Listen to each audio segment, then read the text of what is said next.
कार्यक्रम के प्रायोजक हैं श्री मदन भाई रेखाबेन हुमड़, रूपेन प्राची हुमड़, अनगवीर आर्शवीर हुमड़, रिक्ता विशाल सेठी, आरिका अर्जुन सेठी। तो हमारे पास कोई व्यक्ति आया है तो उसने हमारे बारे में सुना होगा। पहली बात यह भी सुना होगा कि उनके पास जाओ वो कभी मना नहीं करते, क्या यह भी सुना होगा, और बराबर तरीके से वो सहयोग करते ही करते। तो ऐसा सुन करके लोग तुम तक आए और तुमने उन्हें दे दिया, तो सामने वाला रुपया लेके नहीं जाता, सामने वाला खुशियां लेकर के जाता है। क्या लेकर के जाता है? गजब के व्यक्ति हैं, आज तक कभी इन्होंने मना नहीं किया, ऐसी बातें करते हैं, दुआएं देते हैं, शुभकामनाएं देते हैं, आपके प्रति अहोभाव से भरे रहते हैं। तो जिसके पास होता है वही देता है और उसी से मांगा जाता है। तो दान वही कर रहा है जिसके पास है। जिसके पास सुख है ही नहीं उससे तुम सुख मांगो। दुख का कारण क्या है? दुख का कारण क्या है? जल्दी बोलो, फटाफट, टाइम नहीं है अपने पास। दुख का कारण क्या है पहाड़िया जी? जर जोरू और जमीन, जर जोरू और। अब जिनके पास में, जिनको तुम भगवान कह रहे, जोरू बैठी है, कौन बैठी है? अब समझ जाओ, जिसको जोरू से सुख मिल रहा है वो व्यक्ति आपको क्या सुख दे सकता है? एक काम करो, उसकी जोरू से मांग लो, है उनकी पत्नी से मांग लो। विचार करना है आप हर चीज में। मैं आपसे नहीं कह रहा हूं कि इनको मत पूजो, इनको मत मानो, इनको मत, जहां यहां मत जाओ, वहां मत जाओ। मैं तो आपसे कह रहा हूं जिसके पास सुख है उसके पास मांगने जाओ तो यहां वहां जाने की जरूरत ही ना पड़े, भटकने की आवश्यकता ही नहीं पड़े। क्यों कहूं कि भाई इनकी पूजा मत कर, उनकी पूजा मत कर, पर इतना बता दो कि उसके पास है ही नहीं सुख और तू वहां फालतू डिमांड कर रहा है। खाली हाथ ही आना पड़ेगा। क्या क्या करना पड़ेगा? खाली हाथ ही आना पड़ेगा। जो खुद अपनी पत्नी से दुखी, वो तुम्हें तुम्हारी पत्नी से सुखी कैसे कर सकता है? एक व्यक्ति राम जी के मंदिर में गया और कहा कि प्रभु मेरी पत्नी खो गई है, कोई उपाय बताओ। हनुमान जी, राम जी ने कहा कि गलत स्थान पे आ गया, रॉन्ग नंबर, हनुमान जी के पास जा। मेरी खो गई थी, मैं उसके पास गया, उसने ढूंढ के लाया। क्या ऐसा लोग बोलेंगे? ऐसे ही मजाक है, बनाया गया। लेकिन मैं आपसे कह रहा हूं, देखो तो सही कि सुख कहां पर है। जहां है वहीं से आपको सुख मिल सकता है। तो जो समस्त प्रकार के सुखों से युक्त हो गया है, अर्थात जिसने मोक्ष को प्राप्त कर लिया है, उसकी आराधना से ही हम मोक्ष भी पा सकते हैं। और जिसकी आराधना से मोक्ष पा सकते हैं, उसकी आराधना से संसार का सुख मिल जाए तो कोई आश्चर्य वाली बात नहीं है, वह तो मिलना ही मिलना है। जिसकी पूजा से मोक्ष का सुख मिलता है, उसकी पूजा से संसार का सुख तो बड़ी सामान्य बात हो गई। और जिसकी पूजा से संसार का सुख नहीं मिल रहा है, तुम उससे मोक्ष की क्या अभिलाषा करोगे? समझ रहे हैं ना आप? बिना किसी के नाम को लिए हुए हम बात को समझने की चेष्टा करें। अपने आप हमें सही द्वार मिल जाएगा, अपने आप सही ठिकाना मिल जाएगा, सही स्थान मिल जाएगा। और सही स्थान मिलने के पश्चात आपको लाभ ही लाभ होना है, घाटा कभी नहीं होगा। मैं आचार्य प्रज्ञा सागर गारंटी देता हूं। स्थान सही होना चाहिए, स्थान सही होना चाहिए। लोग शेयर का काम करते हैं और जाने समझे बिना यहां वहां के शेयर खरीद लेते हैं और फिर पछताते। अरे शेयर का काम दाम इतना इजी सरल थोड़ी है कि किसी ने भी लगाया और रातों रात करोड़पति बन गया। जब लाखों करोड़ों लोग रोडपति बनते तब जाकर के 4-6 करोड़पति बनते।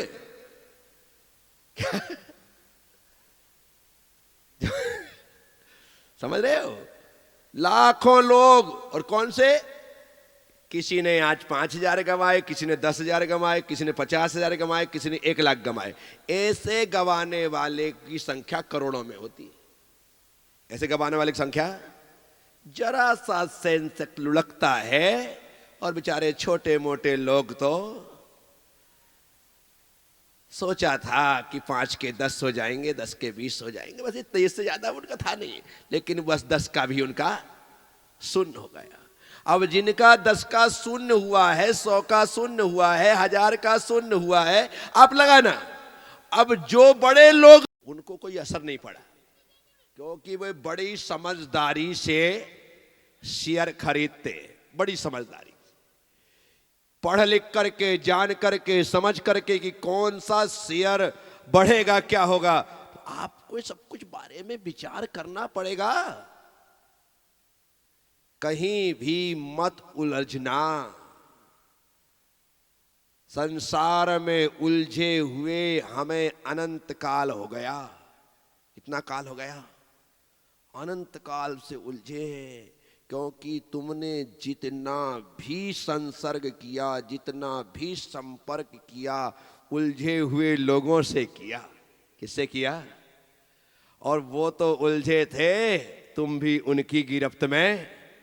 1 से 2, 2 से 4, 4 से 1000 हो गए और हम सब उलझ गए।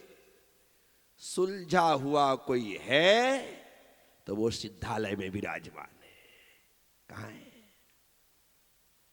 कहाँ विराजमान है? सिद्धालय में विराजमान है। पर जो सिद्धालय में विराजमान है उससे हमको डायरेक्ट लाभ नहीं होता। उससे डायरेक्ट लाभ तो किससे होता है? जो समो शरण में विराजमान है। कहाँ विराजमान है? समो शरण में विराजमान है, उससे डायरेक्ट लाभ होता है। वो अरिहंत भगवान, अब वो हमारे यहां है नहीं, अब क्या करें? तो बोले जो समो शरण में विराजमान है उनसे डायरेक्ट लाभ होता है, और जो समो शरण में विराजमान है उनके कांटेक्ट में है, उनके कांटेक्ट में हो, उनसे डायरेक्ट लाभ ना हो, इनडायरेक्ट लाभ जरूर होता है। अर्थात हम साधु संत आचार्य उपाध्याय साधु, इनसे जुड़ करके चलोगे तो आप दुख से बचोगे। किससे बचोगे? किससे बचोगे? चाहे शारीरिक दुख हो, चाहे मानसिक दुख हो, चाहे पारिवारिक दुख हो, चाहे व्यापारिक दुख हो, किसी भी प्रकार का दुख हो, साधु संतों से जुड़ने के बाद सबसे बड़ा फायदा ये होता है कि हमें दुख को सहन करने की ताकत मिल जाती। क्या मिल जाती? दुख को सहन करने की। क्योंकि जो स्वयं संसार में रहते हुए इतने दुखों को सहन करने की ताकत लेकर के चल रहे हैं, उनके साथ जीने का एक ही मजा है कि उन्हें देख करके दुख को सहने की आदत तो नहीं, ताकत आ जाती है। क्या आ जाती है? अरे हमारे गुरुदेव इतना सहन कर सकते हैं तो हम क्यों नहीं? लोग बोलते हैं। मैं कहता हूं कि भाई ठंड है इतने समय, नहीं महाराज, जब आप ऐसे विहार कर सकते हो तो फिर ठीक है। फर्क पड़ा ना? जब मैं इतना सह सकता हूं तो आपको लगता है मैं इतना क्यों नहीं सह सकता हूं? तो गुरुओं के साथ रहने का सबसे बड़ा जो बेनिफिट है वह यही है कि हमें दुखों को सहने की ताकत मिल जाती है। दुख खत्म हो ना हो, लेकिन ताकत आ गई तो आप ये मान के चलो कि खत्म जैसे ही है। क्यों? अब दुख तो है लेकिन तुम रोते नहीं, दुख तो है लेकिन तुम घबराते नहीं, दुख तो है लेकिन तुम डरते नहीं हो। आप उन्हें का सामना करते कि आजा हो जाए 2-2 हाथ, देखते हैं कौन जीतता है। किसकी वजह से?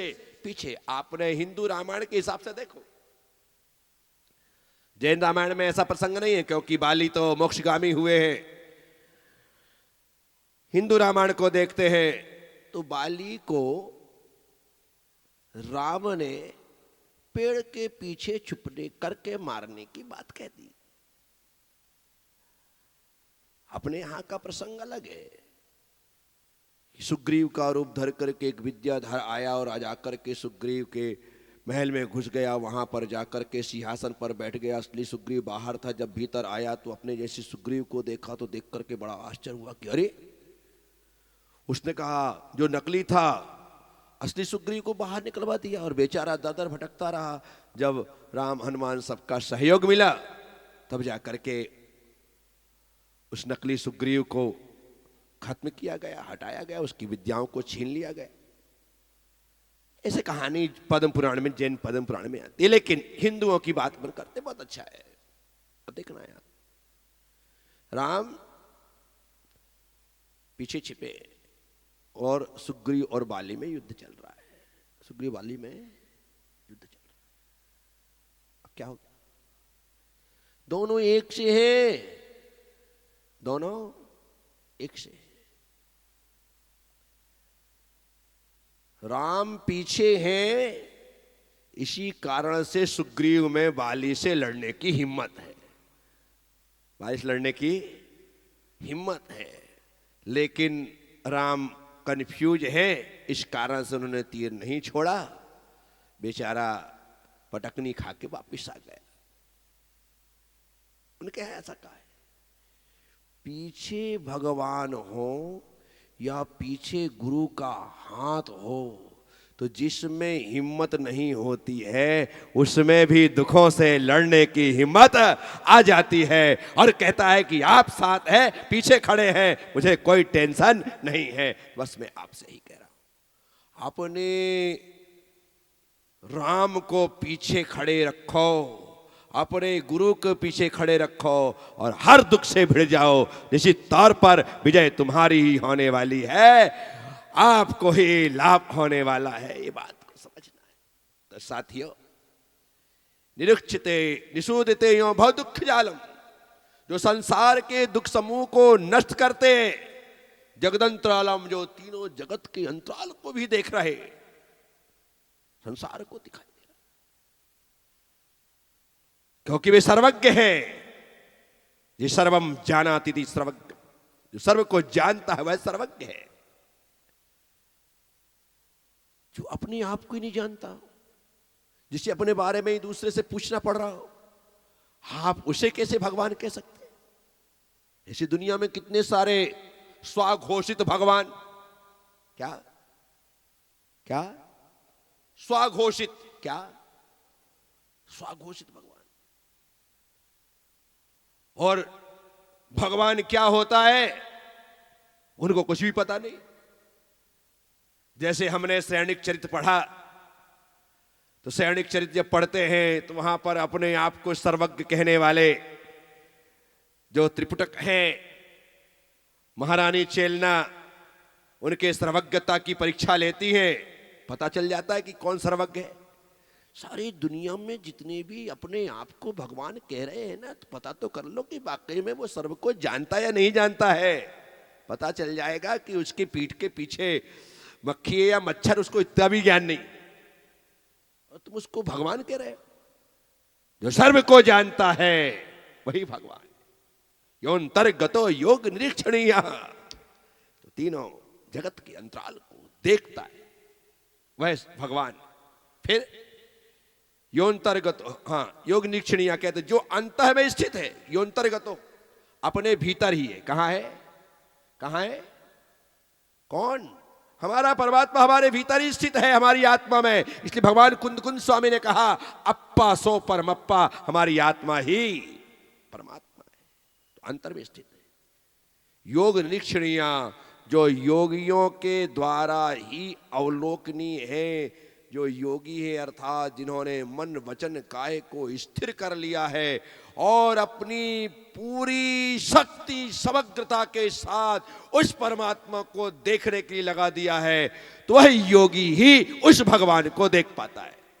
आंखों से भगवान की मूरत देखी जा सकती है, लेकिन जब योगी आंख मूंद करके बैठता है तो भगवान की मूरत नहीं, अपनी आत्मा भगवान रूप में दिखाई देने लग जाती है। यही सबसे बड़ी विशेषता है और यह सिर्फ जैन धर्म में ही संभव है। तो साथियों, थोड़ी सी बात आचार्य अमित गति स्वामी के साथ मैंने आपसे की है।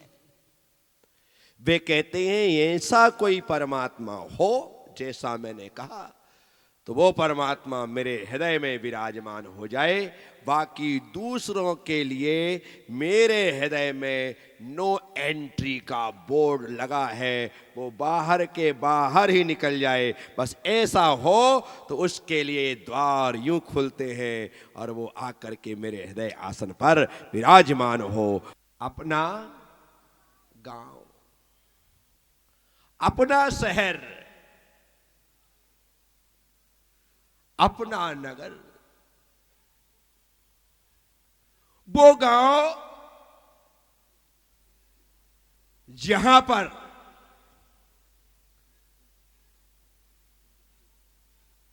हमने जन्म लिया, वो गांव जिसकी माटी में हम खेले, कीचड़ में सने, वृक्षों पर चढ़े, नदी और तालाब में कूदे, तैरे, खेतों में जाकर के अटखेलियां की, कभी जामुन के पेड़ से जामुन तोड़े, कभी आम के पेड़ पर पत्थरों को मार करके आम गिराए,